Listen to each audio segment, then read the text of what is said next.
देखिए लगातार सारी अपडेट हम यहाँ पर आप तक पहुंचा रहे हैं और इसी के साथ हम जो डिफेंस एक्सपर्ट हैं उनसे भी बात यहाँ पर लगातार कर रहे हैं। इस वक्त डिफेंस एक्सपर्ट जेके त्रिपाठी जी हमारे साथ स्टूडियो में ही मौजूद हैं। आपका बहुत स्वागत है। और कर्नल यूएस राठौर जी यहाँ पर हमारे साथ कुछ देर में जुड़ेंगे, उनसे भी हम बातचीत यहाँ पर करेंगे।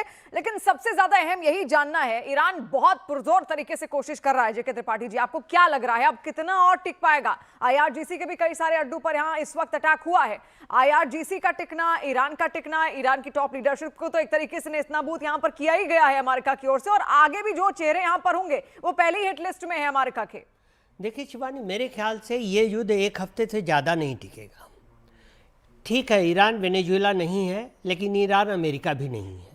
और ईरान के पास जितने भी मिसाइल, जितने भी वे कहते हैं कि ईरान के पास करीब 2500 के करीब मिसाइल हैं, ड्रोन हैं, जो भी चीज़ें हैं, सवाल ये कि अभी युद्ध में न ड्रोन का प्रोडक्शन ईरान कर पाएगा आगे, और अभी युद्ध में न उसके पास मिसाइल्स का प्रोडक्शन होगा, या कहीं से रूस, ईरान या नॉर्थ कोरिया से उसको आगे ये मिसाइल्स मिलने की संभावना होगी आज की स्थिति में।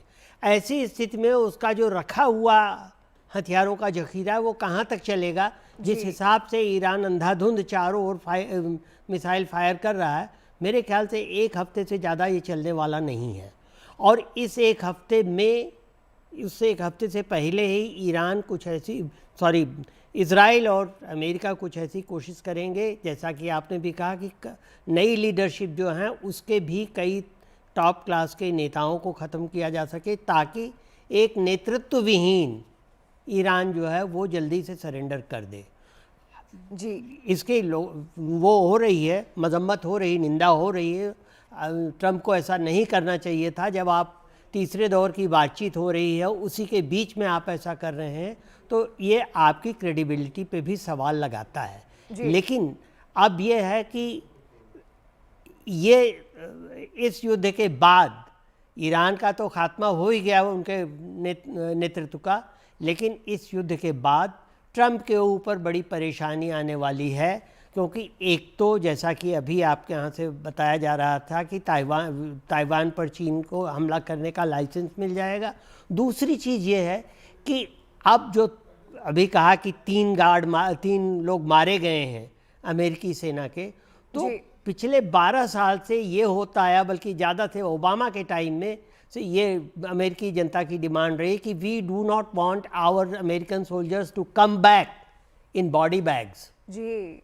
और इसके चलते अगर ऐसा हुआ है और कुछ और भी मारे जाएंगे, तो ट्रंप के खिलाफ अमेरिकी जनमत बहुत तेजी से उभरेगा। और अभी तो मिड टर्म इलेक्शन भी वहां पर होने वाले हैं, और लेकिन कहते हैं ना कि सारी कैलकुलेशन राजनीति में होती है, उसके बाद ही आगे बढ़ा जाता है। लेकिन कहीं ना कहीं ट्रंप की सनक इन तमाम कैलकुलेशंस को भी पार कर जाती है। कर्नल यूएस राठौर जी भी, उत्कर्ष जी भी हमारे साथ जुड़ चुके हैं। उत्कर्ष जी, आप क्या यहाँ पर कहेंगे, कितना लंबा और ईरान टिक पाएगा यहाँ पर अमेरिका और इजरायल के सामने?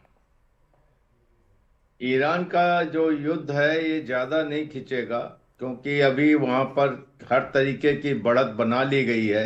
अब टारगेटेड अटैक से ईरान की जो टॉप लीडरशिप है, political as well as military leadership, ज्यों ही हट जाएगी तो उसके बाद एक अफरा तफरी का माहौल आएगा और ईरान उसके बीच में बहुत उग्र होने की संभावना है। अगर ईरान की लीडरशिप लड़ने के लिए तैयार हो जाती है तो एक बहुत उग्रता आएगी। और खाड़ी के देशों में, इजराइल में आज आपने सुना होगा कि साइप्रस तक मिसाइल मारे गए हैं। आपने सुना होगा कि अब्राहम लिंकन के ऊपर मिसाइल मारा गया है, जिसके बदले में चबार में एक ईरानी कॉर्वेट को डुबो दिया गया है।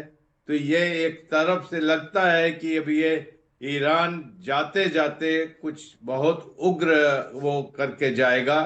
लेकिन यहाँ पर एक बात है जो कि कहता है ईरान की, आपने वो वेपन अभी देखा नहीं है। वो वेपन मैं दिखा के जाऊंगा। ये कई बार ये हिडन सीक्रेट वेपन की बात हो रही थी, किया है, सीक्रेट वेपन की। तो वो क्या सीक्रेट वेपन है?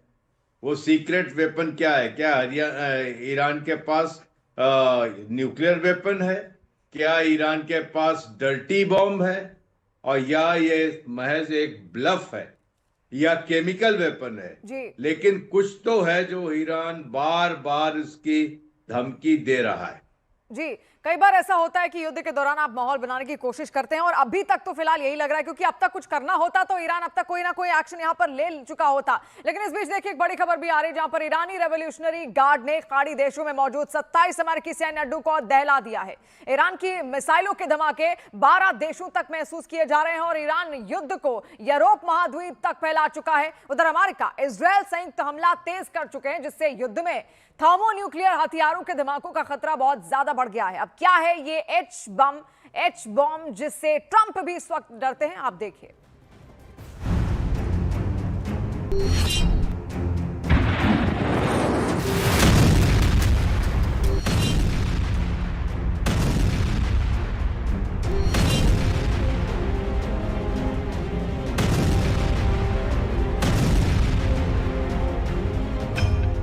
ट्रंप गरज रहे हैं। ट्रंप के हथियार ईरान पर बरस रहे हैं। सुपर पावर जिस स्टाइल में दुश्मन को मारता है, वो इसलिए भी कुख्यात है कि वो सांस लेने की फुर्सत नहीं देता।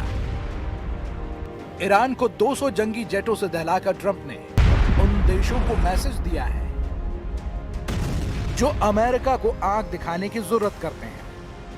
ईरान को 1200 बमों से छलनी करके सुपर पावर ऐसे देशों को डरा रहे हैं जिनके पास एटम बम है, वो भी सभी अमेरिका के दुश्मन हैं। लेकिन जिस तरह ईरान टक्कर दे रहा है, जिस तरह ईरान के साथ एक के बाद एक देश जुट रहे हैं, वो ट्रंप की टेंशन बढ़ा रहा है। रूस ने अली खामेनेई की हत्या को बर्दाश्त से बाहर का कांड कह दिया है। चीन ने ईरान पर इजराइल और अमेरिका के हमले को इंटरनेशनल कानून का उल्लंघन बताया है। उत्तर कोरिया के किम जोंग उन ने ईरान पर ट्रंप के हमले को पूरी दुनिया के लिए खतरनाक कह दिया है। ईरान के हमदर्द देश गुस्से से उबल रहे हैं। वहीं ईरान की सुप्रीम सिक्योरिटी काउंसिल के चीफ अली लारिजानी ने दावा किया है कि ट्रंप ने दिल जलाया है, उन्हें बदले में यही जख्म मिलेगा।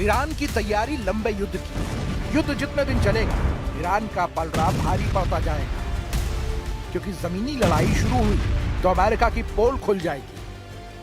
अमेरिका के सैनिक को ईरान के रेवोल्यूशनरी गार्ड जमीनी लड़ाई में एक्सपोज कर देंगे।